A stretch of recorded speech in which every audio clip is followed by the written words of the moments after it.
Hello and welcome to the Wooden Ball Show. I'm your host, Dave Ball, also known as Blinson on Reddit and at Blinson1 on Twitter. And like always, I'm joined by my partner in crime, Blake, who is known as at ChatMyKirk on Twitter and BTownBomb on Reddit. And today we are joined by Jeff. You can follow him on Reddit at user Goldsteel. How y'all doing? Good. Hello, hello.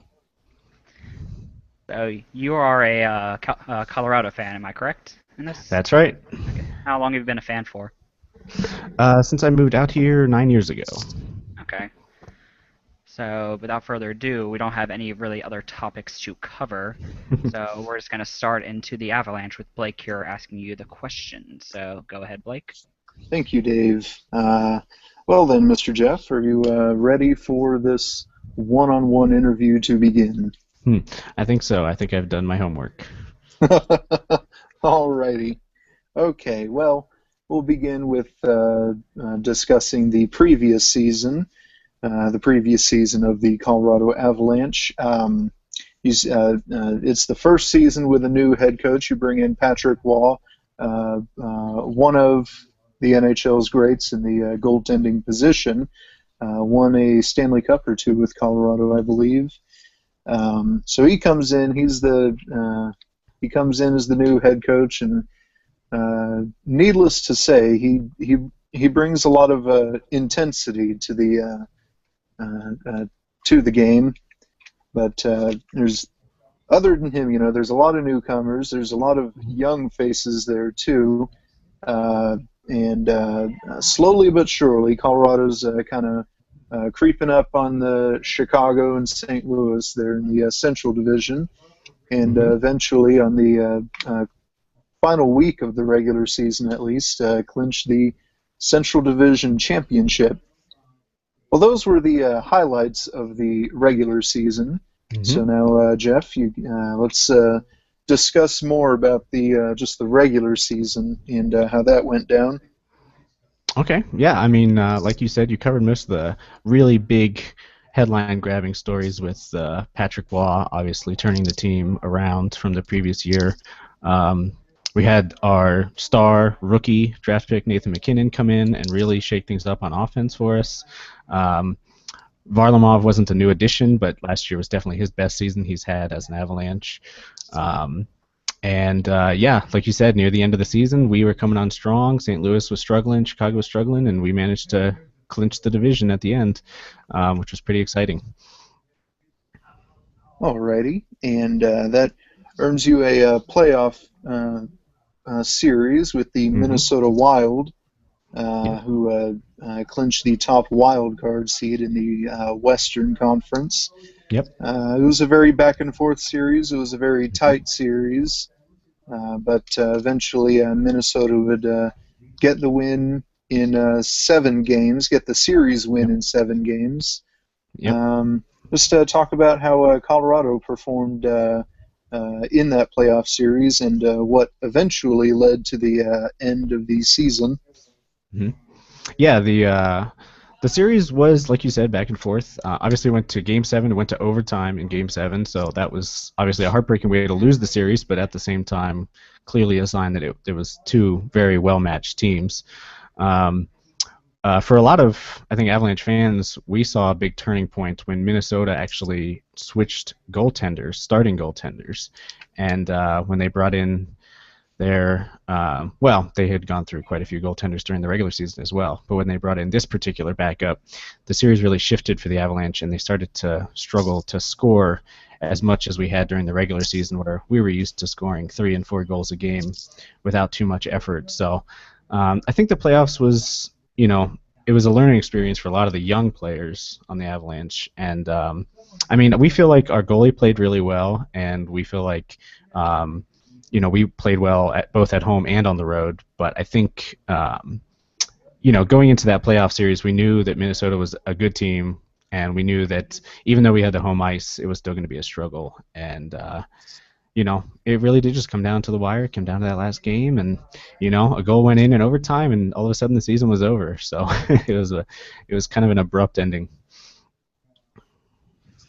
Alrighty, now we'll head into the unit breakdown portion of the season in review.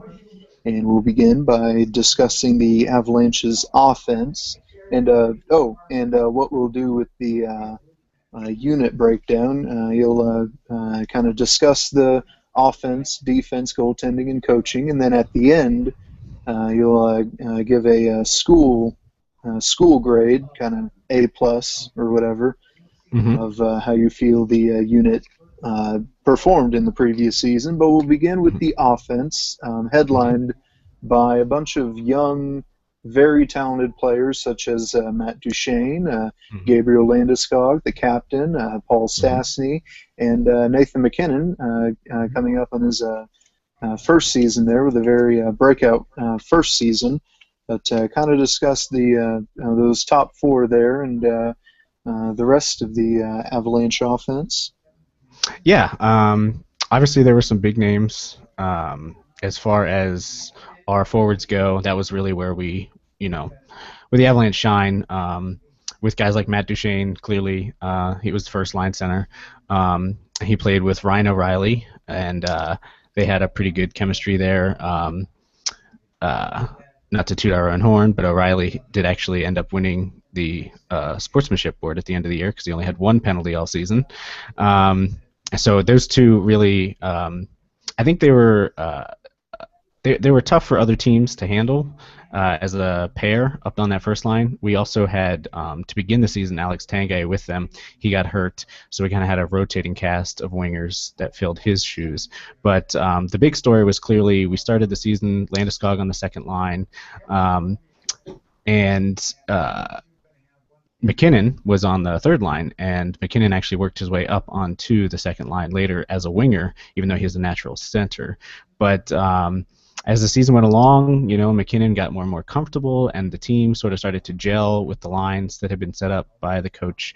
And on offense, we really clicked. I mean, like I said, we were scoring pretty good.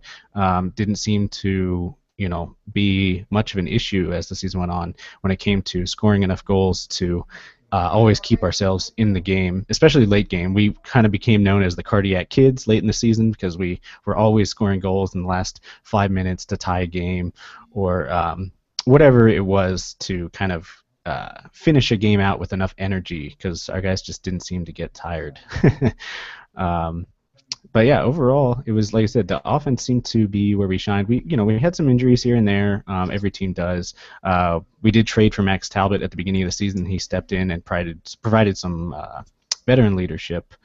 But no, like I said, I think having the young forwards, energy and speed and scoring, and just having that whole season under their belts where they really became comfortable with one another, I think that's going to come across in future seasons as we see those players just continue to get better. Alrighty, and how would you grade the Avalanche offense from the previous season?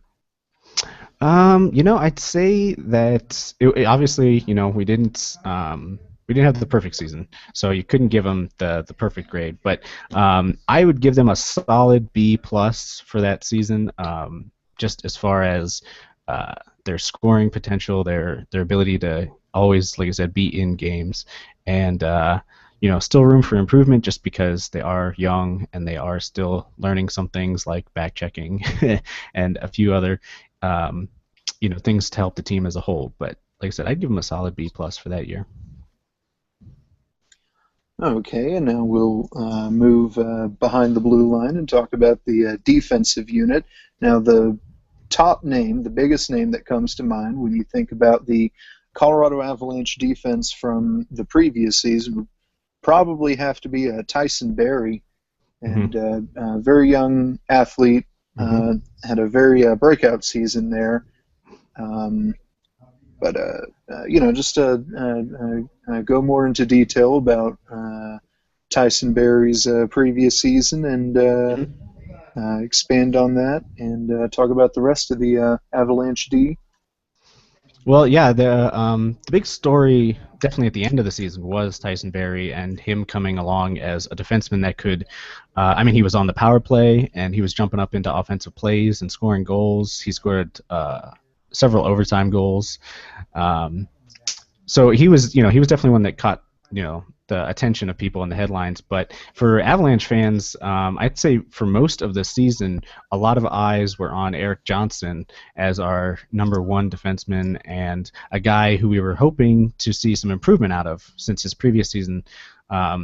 We had gotten him and in a deal, and we kind of wanted to see what he was capable of because we knew that he had talent, but we hadn't quite seen him live up to that yet. But last season, a lot of eyes were on him, and he really stepped up to the plate last year. We saw him improve on defense, on offense, just as a leader back there on defense, as somebody that the guys could look to, because a lot of our defensemen were guys that they needed somebody to not necessarily tutor them, but just somebody that would maybe help them with their positioning or something that could, keep our defense a little bit more unified back there, because the Avalanche were a team that allowed a lot of shots on net.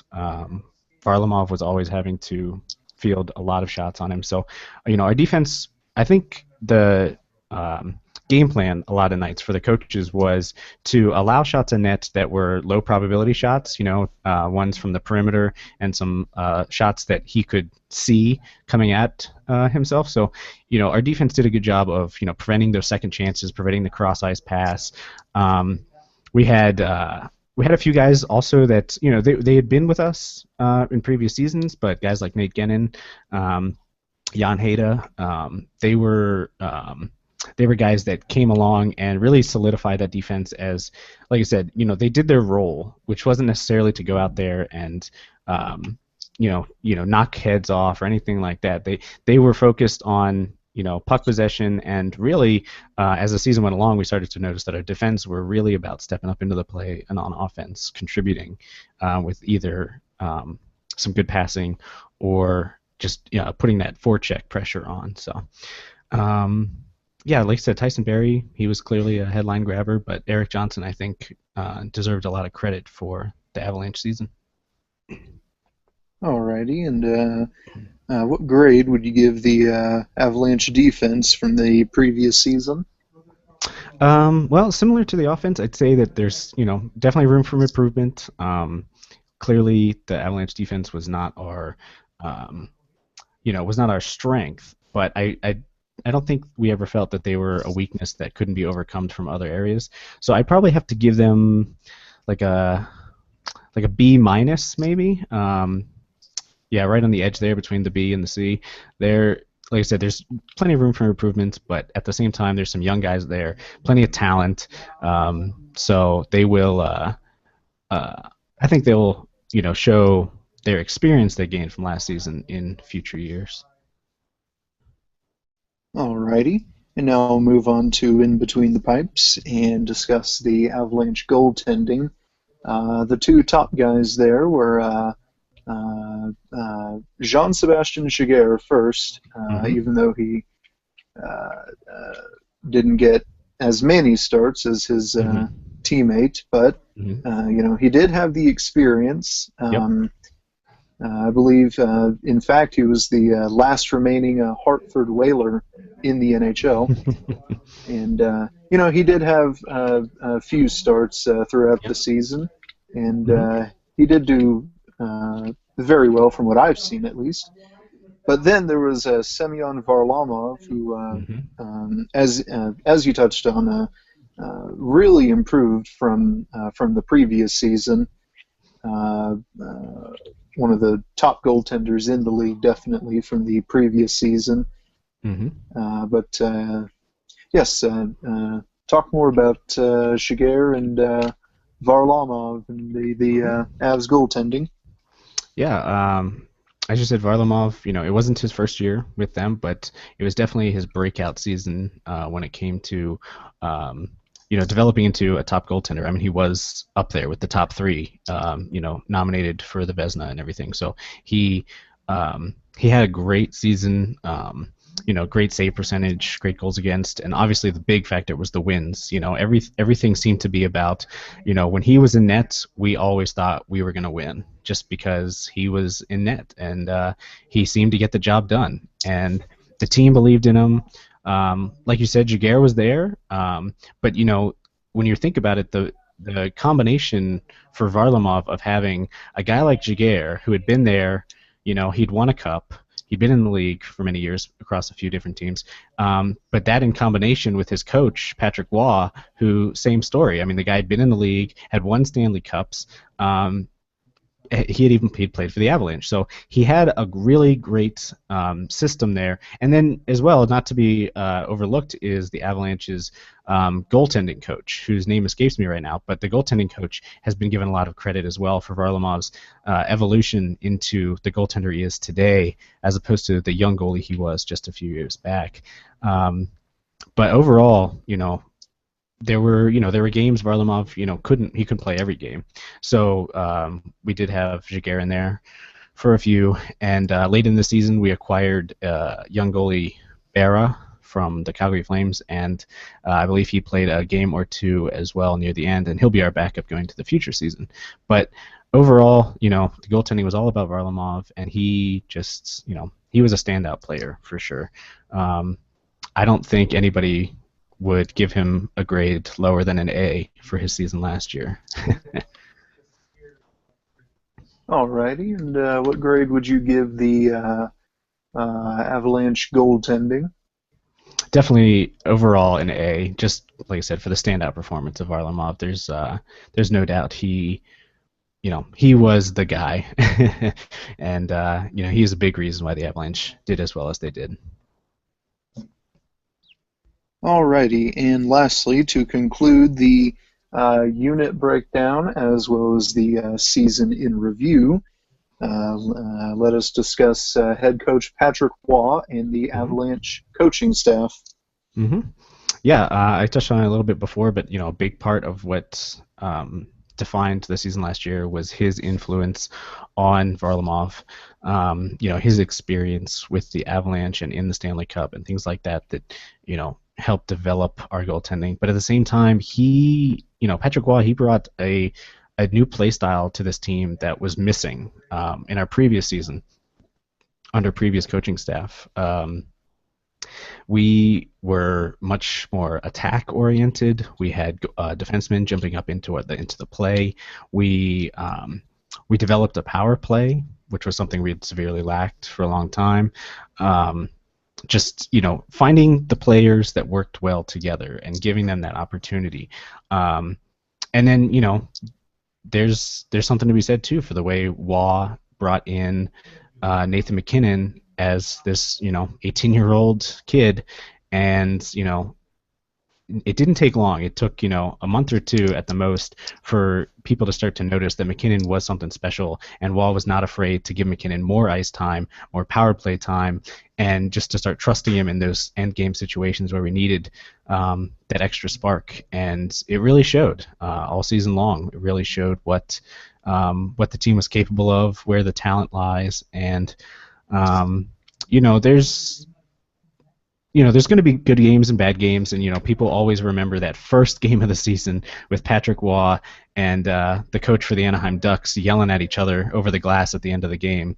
What kind of gets overshadowed by that is that game was a blowout. The Avalanche won like 6-0 or 6-1, and that was the first game of the season, and that whole game, including the coaches yelling at each other, it was just an eye-opener for Avalanche fans to see that, okay, this season's going to be different. This season, this team has potential, and anything short of a playoff berth was going to be considered a failure. And we had our little rallying cry that the Avalanche made famous, why not us?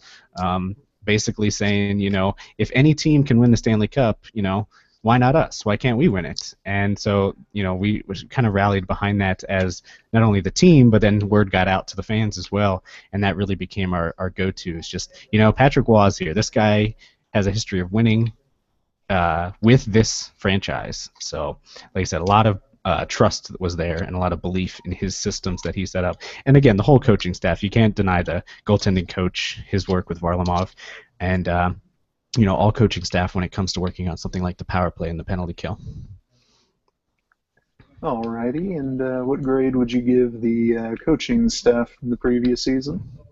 I definitely have to go with an A again, just for the turnaround. I mean, again, some people forget that the Avalanche were, you know, at the bottom, bottom dwelling team the previous season, and then we brought in a new coaching staff, and we win a division. So, I don't think you can really ask for much more from a coaching staff than that. So I'd give them an A. Alrighty, and that concludes the look back into the previous season. Now we will continue just a brief look back, but we will now we'll kind of transition into the off season, but the official title for this segment will be discussing acquisitions. This would be from trades in the previous trade deadline, and goes all the way up to the free agency period and the additions and subtractions. So kind of talk about the big additions and the big subtractions from that time period for the Avalanche.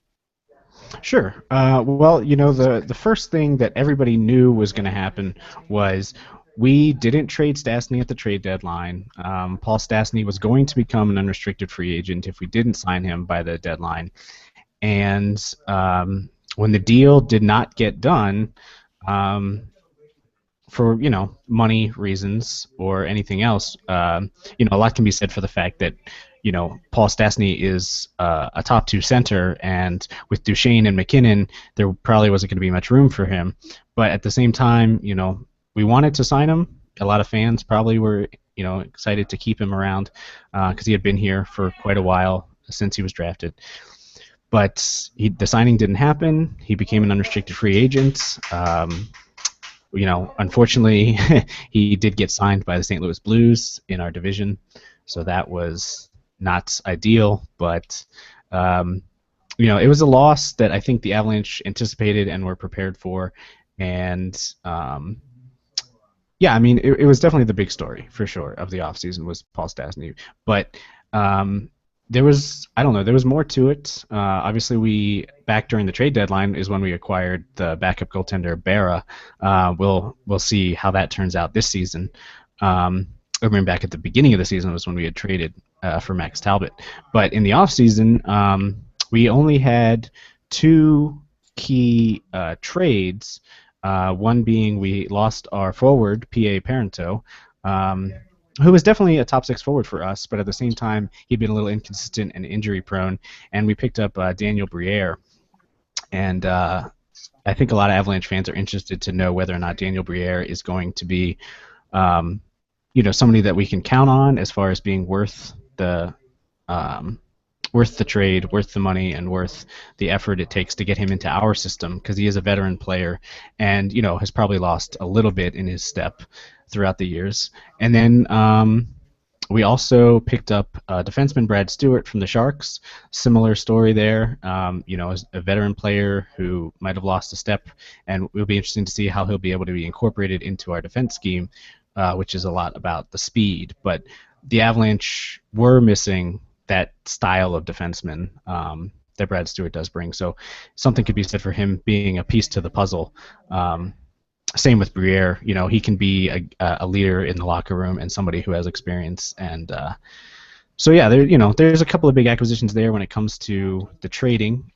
Clearly, we lost Gier. He retired. So now we have the backup goaltender Berra in place of him. We actually just recently managed to re-sign Barry. So he'll be back for sure. We re-signed O'Reilly. He'll be back. There was a few guys that I think letting Stastny go allowed us to sign. Clearly, the probably one that grabbed a lot of attention and headlines was the same day that Stastny became a free agent, so did Jarome Iginla, and the Avalanche signed him to a contract. So that'll be another interesting signing there. Where does Jarome Iginla fit in on our offense? How will he gel with the young players? A lot of Avalanche fans might remember him from playing with the Calgary Flames, and he's been over in the East for a couple years. But yeah, having Iginla on the team will, it'll just be one more forward for the Avalanche to incorporate into their scheme. Those were the big ones. Those were really the the losses and the gains. But overall, the team is shaping up to be very similar to last year. I think we just want to take what we did last year and just build on that with a couple of extra pieces. Alrighty. And that concludes that discussion about acquisitions, additions, and subtractions for the Avalanche and the trade deadline and the free agency period. Now we will continue a little further ahead into the off-season and discuss the NHL entry draft. Just to kind of go over some of the more or some of the names that the Avalanche drafted that the fan base is excited about, some of the more top players they were picked up in the draft. Well, there's actually an interesting thing that just came up not long ago that called out the Avalanche as a team that was not very deep, just because our prospect pool is not one of the NHL's top pools of prospects, and a lot can be said due to the fact that the Avalanche did have a few seasons down at the bottom where we had a few high draft picks. I mean, and you can see them in action now with Duchesne and McKinnon, and having those early draft picks helps you get talent for the team that badly needs that talent, but at the same time, when those talented players are in the NHL, your prospect pool kind of diminishes a little bit. Now, the draft this year, obviously the Avalanche did not do poorly. The Avalanche were a playoff team, so we did not get one of the early picks in the draft. In fact, we picked 23rd. And with the 23rd pick, we actually picked up a center named Connor Bleakley. And some people could say that that's a continuation of what we've been doing, picking up talented centers. Like I said, Duchesne, McKinnon. So clearly there's something to be said there with them. But we had previously traded away our second-round draft pick, so we didn't have a pick 2, and I think that's another part of the problem of having a weak prospect pool is trading away draft picks. So we're a team that seems primed and ready to be good now. And hopefully having that core of players that we do have, especially at forward and at goaltending, we can build around that however we do that. Now, in the draft, we also picked up defenseman Kyle Wood. There's been talk that he's he's somebody that could be groomed for the future for our team, for our defense, but we just don't really know what the plan is there as far as bringing these guys along quickly or maybe letting them develop in the AHL. So, like I said, the drafts was something that I think the Avalanche are used to getting really big players in and having such a good season. We didn't have that high draft pick, so this year's draft was not as focal for the team this year. Okay, and kind of going back to the school grade dealie, what grade would you give the Avalanche in the previous draft there? Well, like I said, losing that second round pick was kind of a bit of a problem for getting some of the talent that was in this year's draft. Although I will say that I think next year's draft is being rumored to be a pretty deep one. This year was fairly average, probably just a C grade for the Avalanche. But I do think that we're a team that we're built to be good now, and having a down draft year is not such a bad thing, especially if the team does well this season. And we'll see about that prospect pool. We'll see what the critics have to say about the prospect pool when they actually start showing up in the NHL. But like I said, we Avalanche fans know that we have young, talented players, and we expect nothing less in the future. Okay. And now we'll move into the next topic with two other questions here. And this next topic can be called possible future acquisitions. and we'll begin with the rest of the free agency period. And this is a two-part question here, and the question is, would you expect to see the Avalanche front office pick up any more free agents, and would that compare to if you personally would like to see them do so? It's definitely a good question. Seeing as how we are just weeks away now from, or just over a week now from preseason, we're going into camp with, I think, a pretty good idea of who will likely end up on our roster. And again, it's not looking too different from last year. We made our additions, Briere and Iginla, and the Avalanche don't have a ton of salary cap space to make another major acquisition. I think, if anything, the Avalanche would like to have maybe, if we could, I mean, in an ideal situation, if we could, we'd love to get another scoring winger. Not that I know of one that's available at our price range, but having a scoring winger, I think, is probably a need for every team in the NHL, so we're not alone there. The other thing that we really would want is probably just a little more depth when it comes to a defenseman capable of playing major minutes. Because right now we kind of have a top pairing, a top two pairing, if you want to say top four defenseman. That is, it served us well last year. The question is, what happens if one of those four goes down? And we did see that last year when injuries hit us. We lost Barry in the playoff series, and that just hurt us pretty bad. But if we can get maybe one more guy that's capable of filling in a top four role on defense, that would be great. Again, not that I could think of a name off the top of my head that would actually be somebody we could fill in at our availability and price range, but. Other than just a hypothetical ideal situation, if there was a scoring forward out there that we could pick up, I think we would love to go after it. Just like I said, who knows if that's actually a possibility.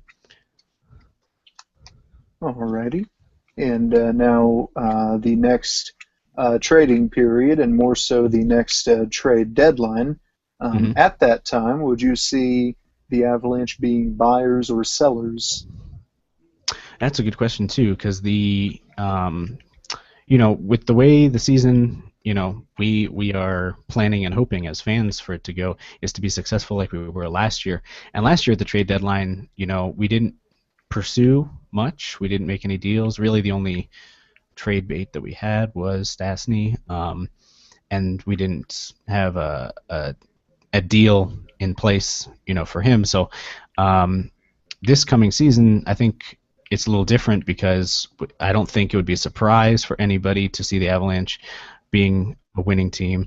And if it got to the trade deadline, at that point, if the Avalanche are healthy, they probably wouldn't need to pick up any pieces.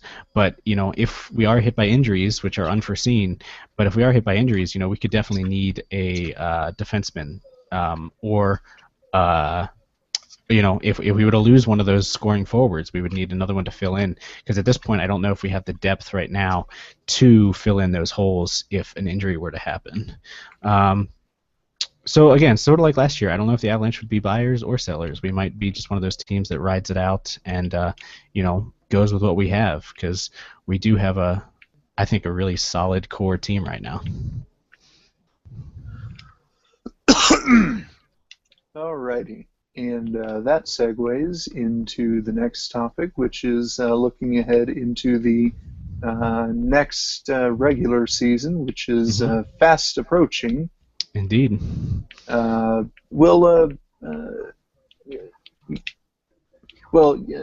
You look at what the Central Division did in the off-season, and the argument could be made that a lot of the Central Division got tougher with St. Louis picking up Stastny, with Chicago picking up Brad Richards, Dallas picking up Spezza and Hemsky, and even Nashville picking up James Neal, who's sure to cause problems in the Central, I'm sure. But the Yeah. same argument could be made that Colorado's right there with them with the acquisition of Jerome McGinley. Hmm. But with this whole new look, tougher Central Division, where would you see Colorado fitting in there? Well, the Central Division was tough last year, and it'll be tough this year. Nobody doubts that St. Louis was a fantastic team last year. They get hit hard with the injury bug at the end of the season, but they also picked up the Ryan Miller last year at goaltender. So we've got a tough division, and the teams seem to get better every year, which is amazing to think because Chicago, already Stanley Cup winners, already so talented. St. Louis, so good, and then the Avalanche came out of nowhere last year and actually won the division. So it's a very strong division, and like you said, you got tough teams. You got Nashville, you got Dallas, you got Minnesota. These are teams that all feel like they can make the playoffs too. Probably living under that same "why not us" mantra that the Avalanche did. If the division is going to be that tight, it will not be easy for anybody to come out of it on top. I'd say looking ahead, the only thing that really stands out to me is the Avalanche play a fast game, and St. Louis plays a very physical game, and we had some great games against them last year, back and forth. Hopefully, if we see a league next year where scoring is up, if we actually do see scoring go up next season, I think the Avalanche are in perfect position to take advantage of that situation. But like I said, we recognize that there are teams out there that would like to grind it out and play a more low-scoring game, and maybe just want to limit our chances because the Avalanche really thrive on those breakout chances and scoring on the fly kind of thing, and other teams seem to enjoy cycling in the offensive zone and grinding it out and getting those shots on net. So there's definitely different play styles in our division, and the Avalanche, I think, go into the season just thinking, last year was successful, let's do better. And I think the coaching staff will have them ready to go for game one, and ready to just, hit the ground running this season, because nothing is worse than having a beginning of a season where you just start off slow. So we'd love to just, like I said, hit the ground running and be at the top of the division to begin with. I'll be ready in a bit. Pardon me. No, it's okay. Yeah, so we'll see how it goes, but like I said, the beginning is going to be important. We'll see how the start of the season goes, and hopefully the Avalanche will be right in contention. Alrighty. And for this next question, I'm going to put you on the spot here. Okay. Without thinking, yes or no question here. Without thinking, I want the first word of the answer to be yes or no, Mm-hmm. and then you can explain your reasoning. But the question will be: will the Colorado Avalanche make it to the playoffs once again? Yes, the Avalanche will make it to the playoffs this year. No guarantees on that division, like we talked about, but I think the Avalanche will make the playoffs, yes. Okay. And now we will enter the miscellaneous questions to end this team overview. And the first question, who would you see would be the top goal and points getter for the upcoming season? For the Avalanche or for the NHL? Oh yes, for your team, for Colorado. For the Avalanche, okay. Mm-hmm. Just checking, because I as much as I think the Avalanche have great scoring, I don't know if we can outpace some of the top scorers in the league. But barring injury, having a healthy season is a big part of it, and we have the potential there. Matt Duchene has shown that he can be a top point getter. He can be the guy. It'll be big for him who his wingers are this year and how they play together. As far as goal production, actually goes, and power play as well.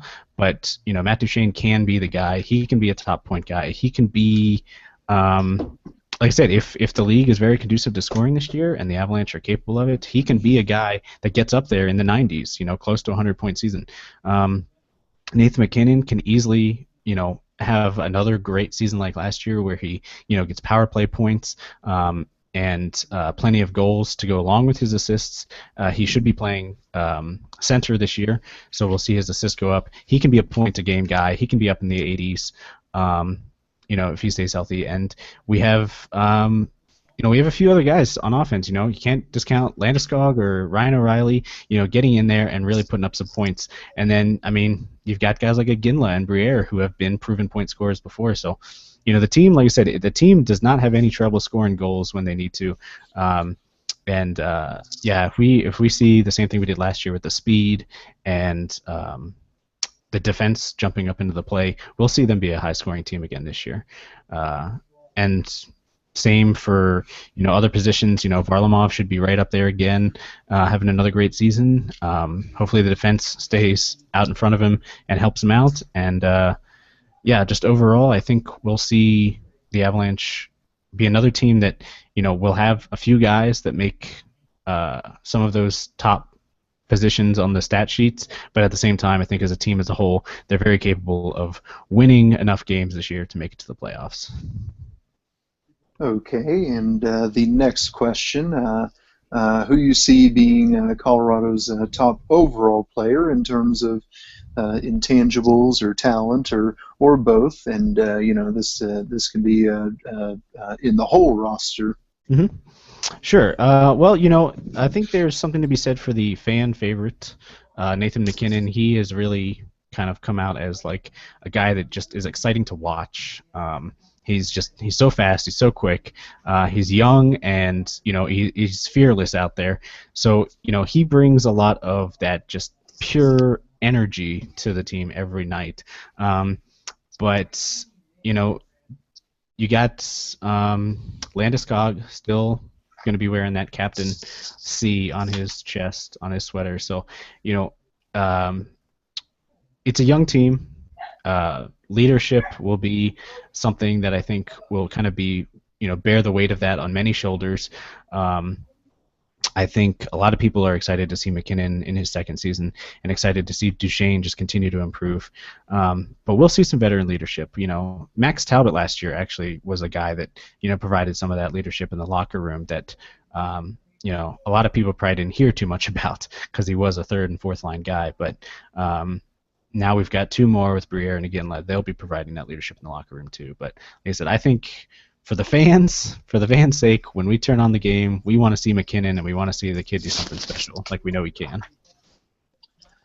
Okay, and the final question for this team overview, the favorite question of our co-host Dave. Let us say that everything that could go wrong does go wrong, and the Colorado fan base, the Avalanche media,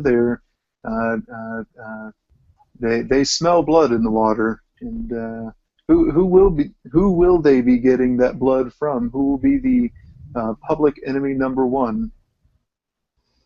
That's a pretty good question, especially considering the Avalanche do have another former star from our team, Joe Sakic, up in the front office. So there's a lot of trust from the fan base in our former players, Sakic and Waugh, when it comes to leadership. And if they had a bad season, I don't see the fans blaming it on Sakic or Waugh.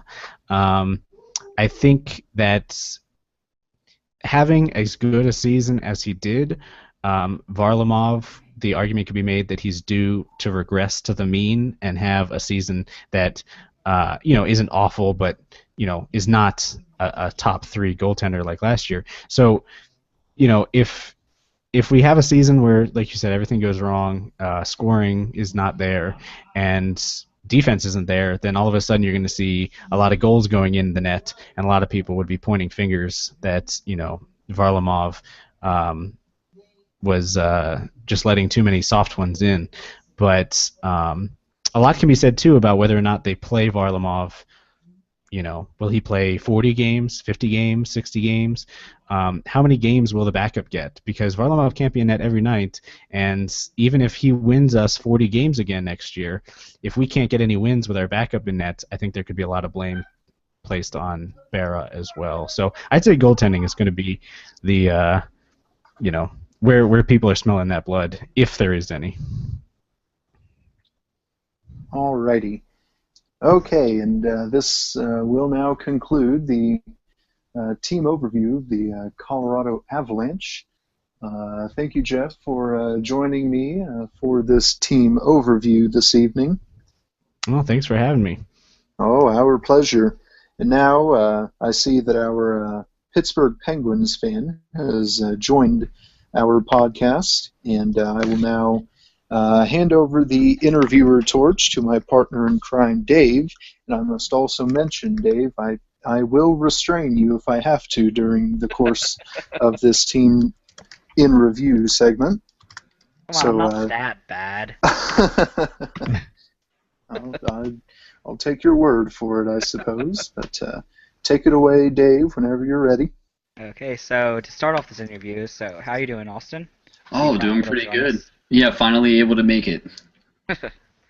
So, one of the first things we're going to go into is this past season that kind of happened for you guys, where you had a lot of injuries. So, just kind of go into how your season went and kind of how your postseason went also. Well, our season, like you said, was pretty plagued with injuries. We had a lot of people go down and see some significant time out. We saw Evgeny Malkin in December go down, who, of course, is one of our top two guys. James Neal was down with some, not injuries, but was in some disciplinary trouble with the whole Brad Marchand incident. We had Brooks Orpik out, who was one of our rocks on defense. Chris Letang with having a literal stroke. It kind of just trickled down. I mean, at one point, it seemed like we were missing everyone. Of course, Pascal Dupuis, our first liner, he was out for, I believe, the last 5 or 6 months of the season, and he's still not 100% confirmed yet for the season opener. So he's still feeling the effects of an ACL tear. It honestly, you can look at any position on any line, and there was on every line. I think at one point there was somebody injured on it. So. As far as the recap of the whole season, injuries is a big part of it, but still success. Sidney scoring over 100 points, and no one really came close to him. Played pretty well throughout. Showed our depth at a lot of positions, such as defense. But came playoff time, we were able to play an amazing series. I thought an incredibly entertaining series we took against the Columbus Blue Jackets. Seeing them back in the playoffs was really cool. And not losing to them was obviously pretty cool. We took it in 6 games, luckily. And then we went on to face the who would go on to be the Stanley Cup contender, New York Rangers for the Eastern Conference, and lose to them in 6 games also. But of course, facing a lot of scrutiny, our lack of defense, and of course our goalie Marc-Andre Fleury. Fleury was kind of thrown under the bus for a lot of things. But overall, you can't ever complain whenever your team makes the playoffs. But of course, a lot of people did complain, and we saw Ray Shero, our general manager, get let go, and also Dan Bylsma, our head coach, let go. We saw kind of a complete overhaul from the coach up, and I think the only coach we might have kept was our goalie coach, which is Jean Leclerc, if I remember correctly. So we've seen a lot of overhauls. So a lot looks the same, as last year. A lot of the same players. We have moved some. But a lot looks different at the same time, such as our coaches and our general manager and things like that. Okay. So kind of go into one of the things we would like to is kind of go on to each kind of forwards, the defensemen, the goalies, and your coaching, and you kind of talk about them and give each a grade. So going into the forwards is the first thing we're going to go with. So kind of give us an overview of your forwards and give them a grade at the end. Okay, our forwards, our first line obviously is anchored by and center by Sidney Crosby, and I really feel like I don't have to say much about him. I mean, he's the best player in the world, most people believe, and I personally agree with. And it was a really excellent first line with him and Pascal Dupuis and Chris Kunitz. From there on, you got players of Evgeny Malkin. You're looking at Brandon Sutter on the third line is going to be great. Getting Patrick Hornquist is going to be a big deal for us. I think he can add a little bit more scoring for us and just another body. Down towards the bottom six, obviously, is where we had a lot of problems come playoff time. We really showed a lack of depth when it comes to the offensive forwards. So hopefully with Marcel Gottsch being healthy again and fully healthy, and then we added people like Blake Como, Nick Spaulding, and I actually forgot to mention Bo Bennett on the top 2 or 3 lines is going to be there, and he also went down with an injury, but came back around playoff time. So we're hopefully going to see him back. So to me, the forwards look good. I can't quite give them an A. I might not even be able to give them like a B+. I'll give the forwards overall a B, and I think that's kind of honestly helped out a lot by that first line because that's a really strong first line in Crosby, Kunitz, and Dupuis. Okay. And kind of do the same thing with your defensemen. Mm-hmm. Well, our defensemen, we obviously lost a huge name in Matt Niskanen, and then along with that, we lost Brooks Orpik, who, like I said earlier, was kind of a rock on our defense. Always has been a veteran presence. Always been a not a guy that's going to show up on the score sheet too much, but he's gonna do the right things on the defensive end, such as blocking shots and making plays, and of course can throw his body around. Losing him to the Washington Capitals and losing Matt Niskanen is going to be huge. But right now, our addition that we got in free agency was Christian Eroff from the Buffalo Sabres, who's going to be a big deal. I think he's going to really, really do well and fit right in Pittsburgh, especially with our new coach, which I'm sure we'll talk about later on. But he's going to play fantastic. Chris Letang, obviously, is going to add some offense along with some defense as long as he keeps playing like he was at the end of the season. He was under a lot of scrutiny, but I feel like he really shined at the end of the season, really showed that he could still do it offensively and then still come back and actually play some solid defense on the other side. Ole Mata is going to be out with an injury for the first, it looks like, little bit of the season. I don't think he's going to be quite ready for the opener from what I've heard. But when he's healthy, he was a rookie last year and still – he was in the race for Rookie of the Year. He was a solid player, and I think really did a lot of good for us. And obviously, if he is going to be missing for the season debut, we're going to miss him, and we're going to need him back, and it's going to be a big deal. Paul Martin's still here, another guy. He's kind of a rock. He's a veteran presence, and I think he's going to be really good. And then another veteran presence being Rob Scuderi. I don't see him having a solidified spot on this roster because, as far as defensive talent goes, the Penguins have an extreme amount of depth. Rob Scuderi is he's getting up there. He's not playing the best hockey of his life. And although he is that core, or he is that veteran leadership that we need, we do have a lot of guys in that position that can fulfill that, such as Craig Adams and Pascal Dupuis, and these guys who have been in this system for a while who can provide that. So I honestly don't see Scuderi. I don't think he'll finish the season out in Pittsburgh, whether he gets sent down to Wilkes-Barre Scranton or gets traded away for something, who knows. But and along with that, young guys like Robert Bertuzzo, Simone Dupre, Derek Pouliot, whenever he gets healthy again, we're going to see a lot of young defensemen this year, I think, for the Pittsburgh Penguins. I think it's going to be really exciting to watch, and I think a lot of these guys show a lot of promise and really are the true future of this team. Okay. And now go on to your goalies, where you kind of mentioned earlier that Marc-Andre Fleury he was actually very good in the playoffs, even though kind of no one really saw that. So kind of go into your goalies and give them a grade also. Yeah. I guess I probably should give the overall grade on our defense. I'll give it a C right now, but that can easily grow because I think, like I said, with the young guys, they have a lot of potential. It's just that nothing's really shined through yet, because not a lot of them have gotten a true opportunity to play on like the top 4 defensemen. Like they may get this season. It all depends. But yeah, as far as goalies go, Marc-Andre Fleury, I mean, he's been really highly scrutinized for his playoff play, especially. But if you watch the actual games, I think a lot of people make the mistake of just looking at the stat sheet or watching highlights and blaming Fleury. But if you watch the games, a lot of the scrutiny that came for Fleury could have been kind of blamed on just the team's overall defense. We had a lot of lackadaisical defense on all parts, for forwards, for defensemen, and everything like that. But looking forward, I still think Marc-Andre Fleury is definitely our starting goaltender. Our backups, Thomas Greiss, who we just got, and Jeff Zatkoff, aren't really going to impede too much on his playing time. Jeff Zatkoff showed last year that he's a reliable goaltender, or reliable backup to give Marc-Andre Fleury some rest, because 2 years ago that seemed to kind of be the problem, was Fleury didn't get a lot of rest, and that's kind of one thing they focused on this year. But Marc-Andre Fleury still, I think, is an incredible goaltender, especially during the regular season. Last year he had 39 wins, almost reached that 40 mark, but he actually didn't. and posted a .915 save percentage, which isn't stellar, but it gets the job done. And when you have players on your team who can score, a 2.3 goals against average, kind of, I guess you could say, is enough. It's not stellar. You'd like to see him do a little better, but I mean, he is a good goalie, and he's still our go-to guy. I think that he can show a lot of people that the scrutiny for him isn't exactly all well-deserved. But along with him, like I said, we signed Thomas Greiss, and Jeff Zatkoff is coming back again. He kind of showed in the AHL with Wilkes-Barre that he could be a reliable goalie. They came up last year in the absence of Thomas Vokoun and showed in a lot of games that he could actually be a go-to guy, and that he could actually kind of give some relief, like I said, to Marc-Andre Fleury. So he's coming back, and that'll be good. Played 20 games last year, went 12, 16, and 2. Even had one shutout thrown in there, and posted some pretty good numbers, especially for a backup. So I think between him and Thomas Greiss, we have good backups. We have a strong, solid starter. Overall, once again, I'd go with maybe a B. Marc-Andre Fleury can either play out of his mind or be extremely shaky. And once again, it could go higher than that, but it could also go a lot lower than that with them. So, like I said, overall, I'll give the goaltenders a B.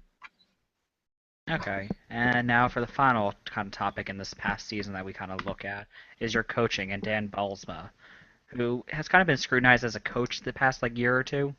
So kind of give how you thought he did this season, also give him a grade.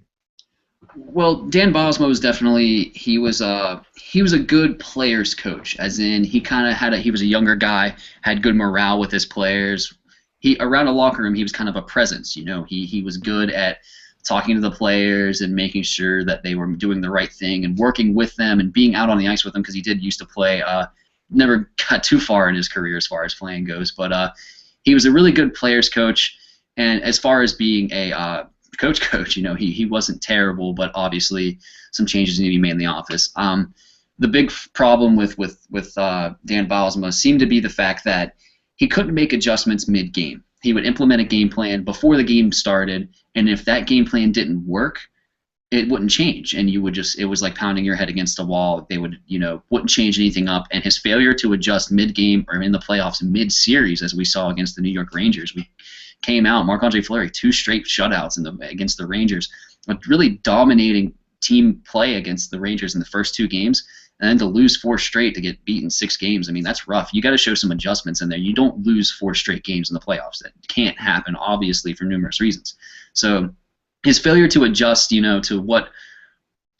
mid-game, mid-series is kind of what caused him, I think, to go out the door, and that is a very bad thing. You have to be able to coach on the fly, and that's something that Dan Bylsma kind of failed to do. So I do think firing him was a good move, was letting him go, and I'm excited for Mike Johnston, our new coach, to take over and see what he can do. Okay, so that kind of, and what's the grade you're going to give him? Bylsma, I'll give him a C, because he could do a solid job, but it was never anything really spectacular. Okay. So that kind of wraps up this past season that we kind of went over. So now heading into the off season, why don't you talk about kind of who you drafted at this year's draft, and how do you feel they're going to fit in your team? Who did you draft this year? This year, I'd have to actually get to it really quickly, because I really didn't pay much attention to the draft. The one I can think of right off my head is Kasperi Kapanen. Really excited for him. First round, yeah, that's our first round. I believe we got him 22nd overall, if I remember correctly. I'm looking up right now. Yeah, the Finn, and I'm excited to see him. I actually haven't seen much of his play. He played in the SM Liga and stuff like that. So I really didn't get to see much of him play. But I know there's a lot of hype around this kid. And once again, a young center, because I feel like we've really solidified our defense. So I'm happy to see that this year 4 out of our 5 draft picks were forwards. After that, we have Sam Lafferty was the 113th overall. Anthony Angelo was 145th overall, and 173rd overall Jaden Lindo, and then Jeff Taylor's 203rd overall. Overall, I got to be honest. The knowledge of the draft picks, as far as I go, for me is minimal.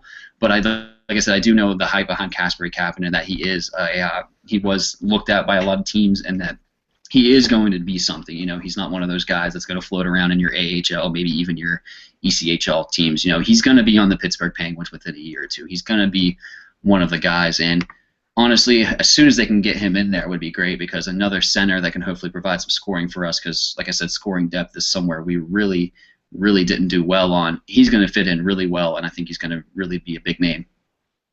Okay. So, also, this offseason, during the NHL draft, you guys made a huge surprise to everyone, trading James Neal for Patrick Hornquist and Nick Spaulding. What do you think kind of led up to this move, and how do you think it's going to feel with Evgeny Malkin's longtime winger being gone now? Yeah, it was a bit of a surprise. I think even maybe James Neal might have been a bit surprised by it. A lot of rumors floated around with Pittsburgh media saying he was asked to be traded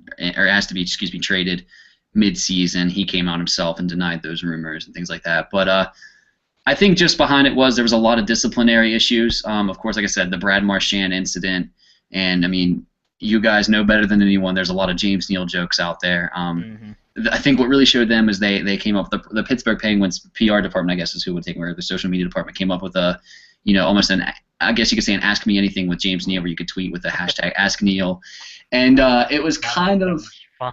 Yeah, it was kind of trolled, for lack of a better word. People cracking elbow jokes, knee jokes, concussion jokes, because he has shown that he can. I'm going to come out and say, that he can be a bit of a dirty player and do some questionable, have some questionable actions on the ice as far as that. But that's not the only thing that's not the only thing, because if people just traded away players for being dirty, there would be no Philadelphia Flyers, right, Dave? No. I think along with other than that, he tended to get kind of lazy on the defensive side. And honestly, it almost seemed like he developed this, I don't want to call it a sense of entitlement, but he thought, oh, I can score. Oh, I'm one of our top two lines. I'm a sniper. He kind of had this thing where he almost felt like, I can do what I want. I can not play defense if I don't want to. I can, throw these dirty hits and, knee people like Brad Marchand and that incident and everything that happened, I think he really kind of had a wrong mentality. I don't think any of the reasons we traded him away was a physical, because he plays great. He's an absolutely outstanding player and an incredible goal scorer, possibly one of the best pure goal scorers in the league. But when it comes down to it, it is a mental game also. And if you don't have the right mindset, you can't play a team sport like this. So if you're slacking off on defense and if you are making these questionable decisions on the ice, I guess that sometimes the team doesn't really want that on there as a player. So I think that's what happened here, and I'm excited with it because we did get two really good players that can fit in with us. Patrick Hornquist, I see him possibly playing on that second line. It'll probably take Bo Bennett or excuse me, UC Jokinen's spot, because UC Jokinen we also lost. So I see us losing him, or I see us putting Hornquist on the second line with Evgeny Malkin, and that left wing still up for on the second line is still up there. Possibly Blake Como. If we can get Bo Bennett to switch to left, who knows? We'll have to see once the preseason and training camps get here what lines they're actually rolling with. But I think Patrick Hornquist can really give us some scoring. He's a good two-way player, and he can get some things done. I think he's going to play incredibly well alongside of Evgeny Malkin. I keep saying, I think he's going to play well. I'm hoping, and it's going to be exciting to see. But and also we got Nick Spaulding out of it.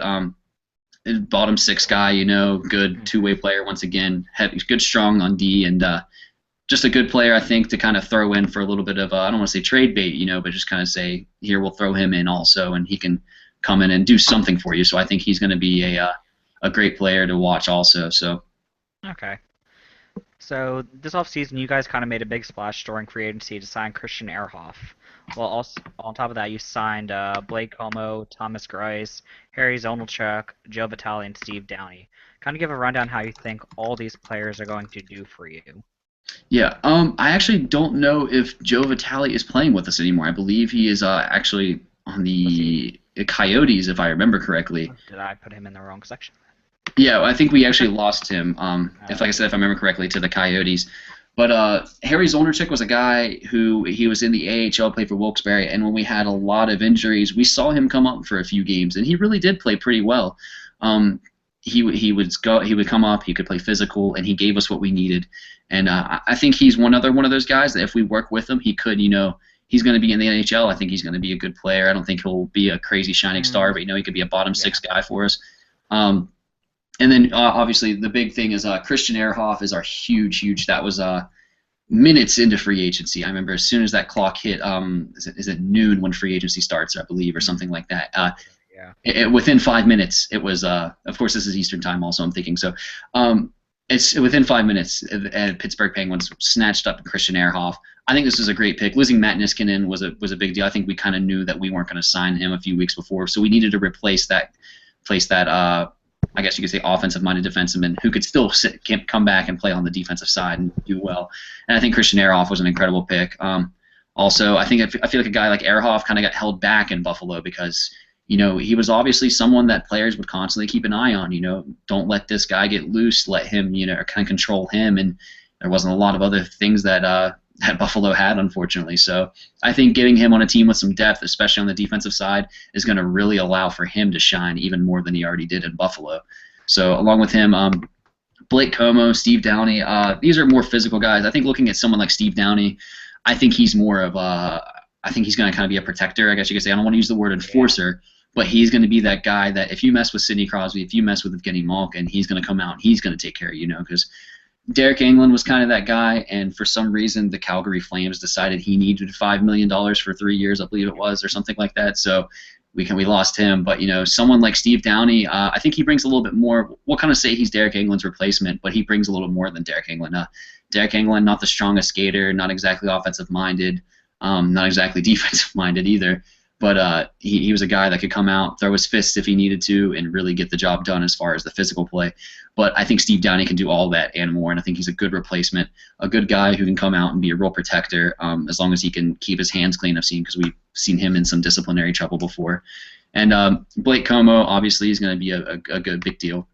Coming in from the Blue Jackets, I think he's another one of those bottom six guys who's got some depth to us now. Once again, not going to score a lot of points for us, but he can produce a little bit, but he can't. We're not seeing a 20-goal scorer here, I don't believe. And I think, but once again, a bottom six two-way guy who can really keep it strong on the defense and really grind it out if we need to. And I think that's something the Penguins have been kind of shying away from a little bit, where these really tough grinder guys, we were trying to go with more finesse game, with our bottom six, and I think we've seen that doesn't exactly work. So I think someone like him is going to be a really good addition to our team also. Okay. So during this offseason, you guys lost quite a few players that seemed pretty necessary to your team. And UC Jokinen, Brooks Orpik, and Matt Niskanen. While you also lost other players, Tanner Glass and Englund. Kind of, how do you think losing these players is going to affect your team? Well, I know I'm really bummed about two of them. Personally, I loved Tanner Glass. This guy, tough as nails, throughout the body, just true good, just gritty hockey player. So much fun to watch. I love Tanner Glass. I was really, really bummed to see him go. But my favorite Penguin was actually Brooks Orpik, so I'm also really, really sad to see him go. But his play wasn't as good as it was in recent years this year. And I think he was demanding a little too much money, and I think once again we just didn't feel like we necessarily need to pay him with the depth we have on the defensive side of the puck. So I think losing Brooks Orpik and Tanner Glass, personally for me, I didn't like, but I can understand. Matt Niskanen, I think once again, it came to he wanted a little bit too much money, because he has played absolutely stellar these last few years and shown that he can be a top two guy and that he can be, a scoring leader on the defensive side for some team out there. And I think he's going to fit in well. He also went to Washington, if I remember correctly,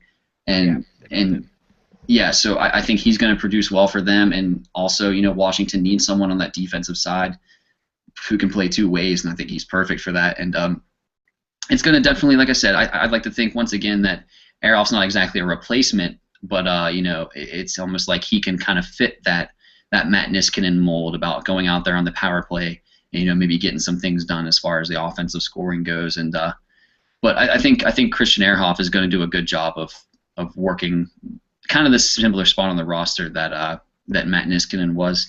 And then UC Jokinen, we'll of course miss him probably most in the shootout. The guy was absolutely fantastic and just incredibly clutch and could do it in a lot of different ways. But we're also going to miss him obviously in the actual real game.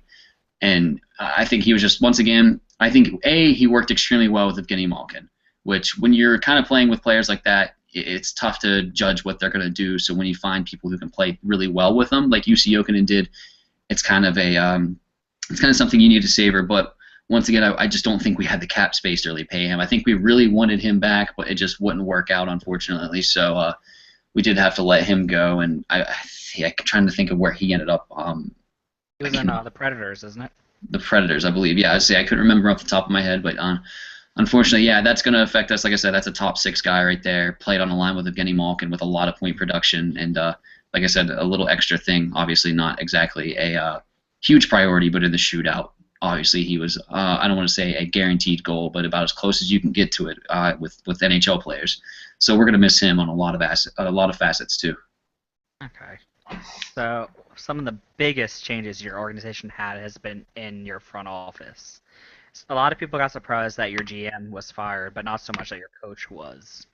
And I can't remember the names off the top of my head for your new GM. I think it was Jim Rutherford from Carolina. Yes, Jim Rutherford, who a lot of people from Carolina, their initial reactions were, I actually had one of my friends who's a Hurricanes fan just text me, and he just said, "I'm so sorry." That's all he said, because he's seen what Jim Rutherford's done. I wouldn't say for the Hurricanes, but with the Hurricanes, I guess we can say. But the thing that most people aren't exactly realizing, I think, is that Jim Rutherford is almost serving as like an interim. He's going to maybe be there for 2 or 3, maybe 4 years. And what they're trying to do is get a few other people kind of set up to be, I guess you could say, the long-term guys. People like Billy Guerin, who played in Pittsburgh and won a cup for us here in 2009 with that team. So I think what they're trying to do is they're trying to get him, and they kind of came out and said it a little bit, kind of, I don't want to say straight out, saying, hey, we're only going to have him around a little bit, but it seems like they're going to kind of have him as a bridge, have him kind of mentor or be a mentor for Billy Guerin, and maybe hopefully let him or somebody else in the front office take over the reins in a few years. But about Ray Shero, yeah, a lot of people, like what we got for the Jokinen trade, people thought was a steal. I really think that the James Neal trade, it was Alex Bogosky for James Neal and Matt Niskanen, and looking back on that, that's a pretty good deal and ended up being for us, and it's still affecting our team and our franchise right now, and obviously worked out well for us. But he was good at making some trades that, that seemed really good, and his drafting wasn't exactly bad. Like I said, we look at players obviously like Sidney Crosby and people like that, and even young guys like Olli Mata and people. He was good at drafting, but it just seems like what we really needed was bottom 6, and we never really had it. It seemed like we had a super, super strong top 6, and then our bottom 6 was just a bunch of guys who, were fourth liners on other teams, and that doesn't exactly always work out. And I think that's why they eventually decided they needed to let him go, because he didn't do the job that was expected.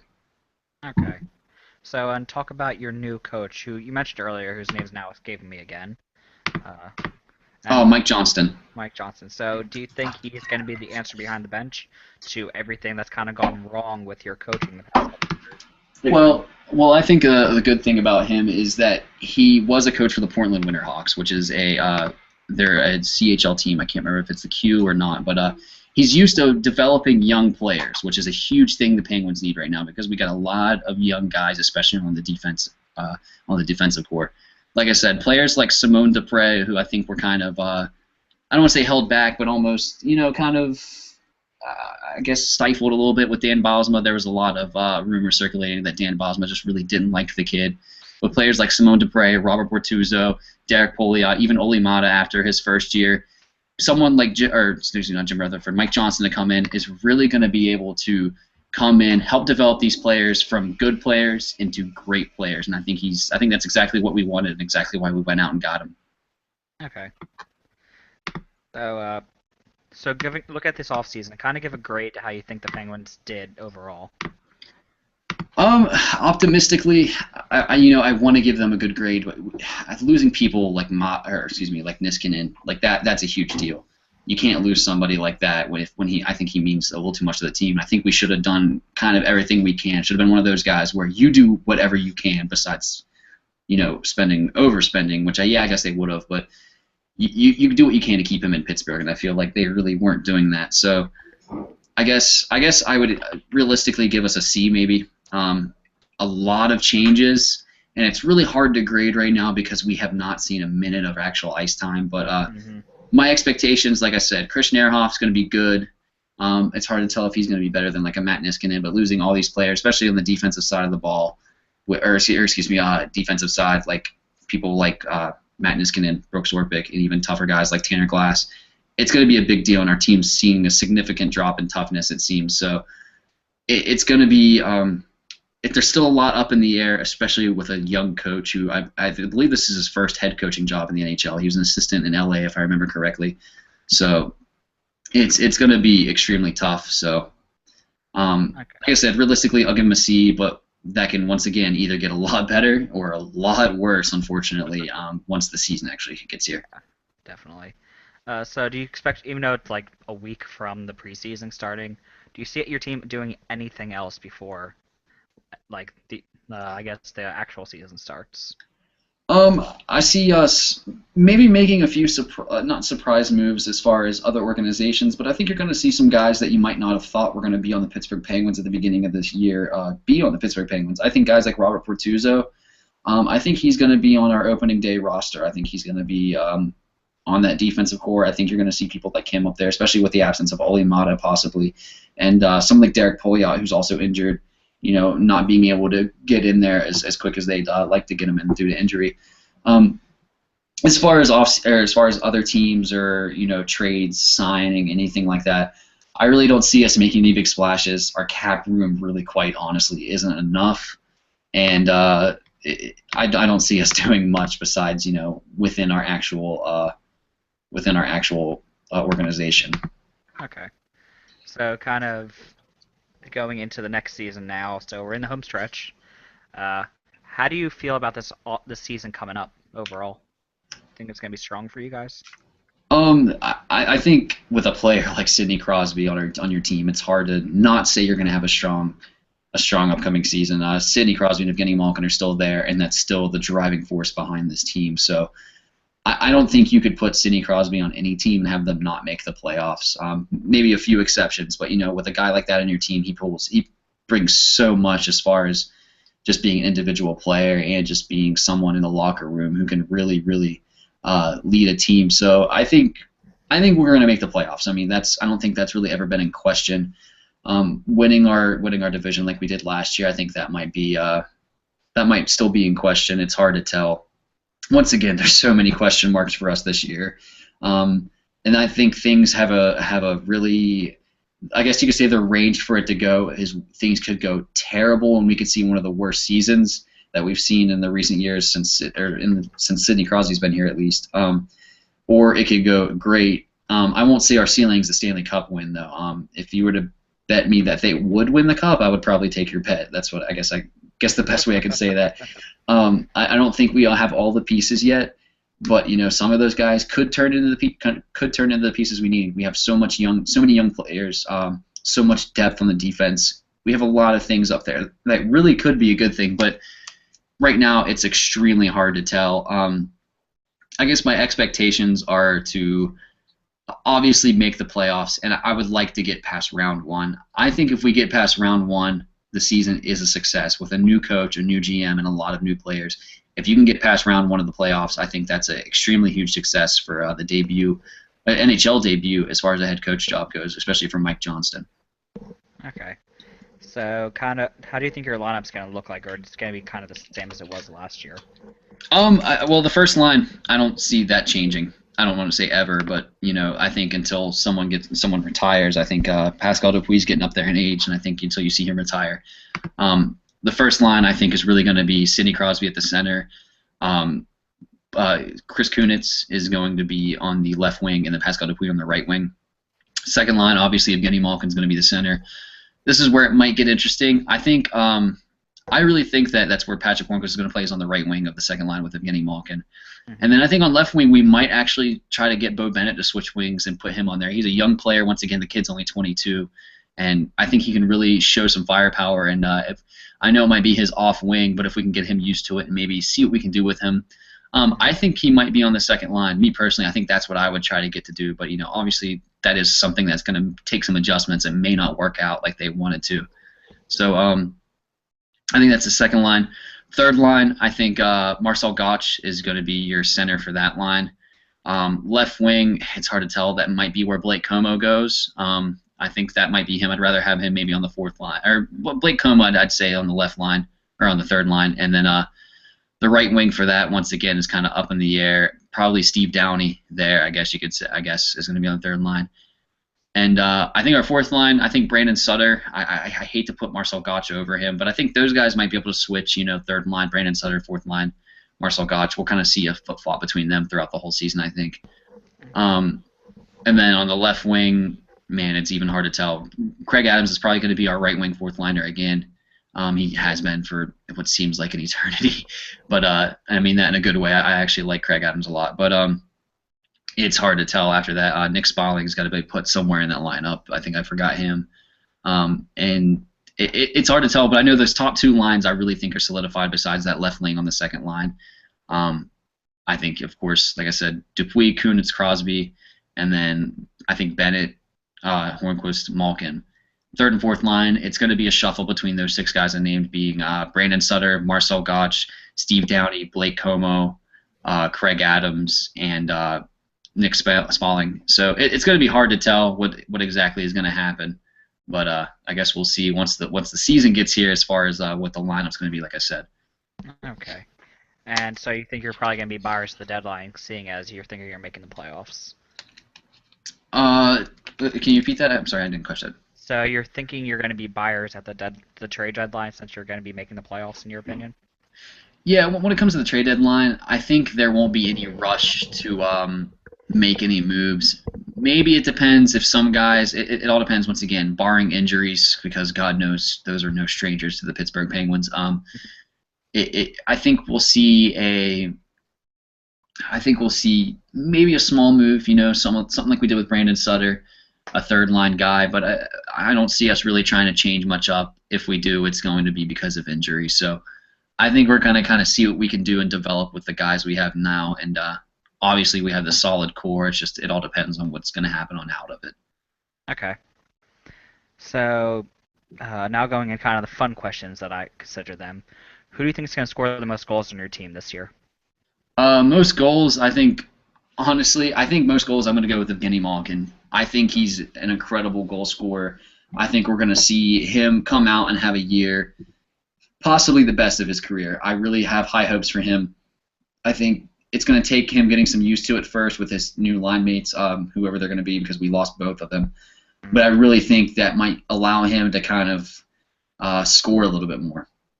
And I think someone like Patrick Hornquist can really feed him the puck as much as needed and really get him I think a lot of goals. And I think he will outscore Sidney Crosby. It's really hard to tell, though, because Sidney Crosby is just one of those guys who, when he's healthy, can just go on an absolute tear. So, but I think my bet right now, I guess, would have to be Evgeny Malkin to score the most goals, at least.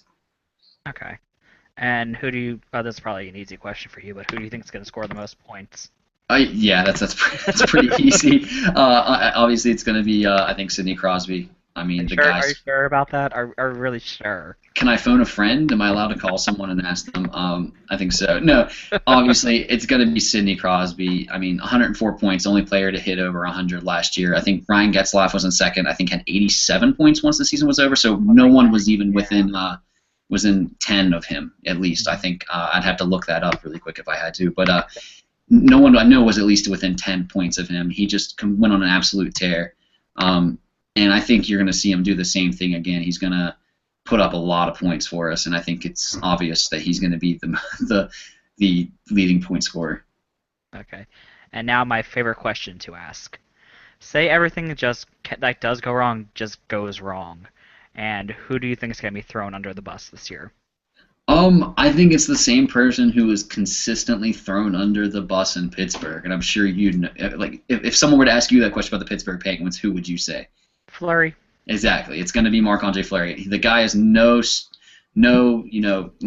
stranger to criticism, even when he doesn't deserve it. Yeah, like this series 2 years ago in Boston, that was rough and everything like that when he had to get pulled and Thomas Vokoun came in and played for him. The guy has a lot of criticism thrown his way, and sometimes rightfully so.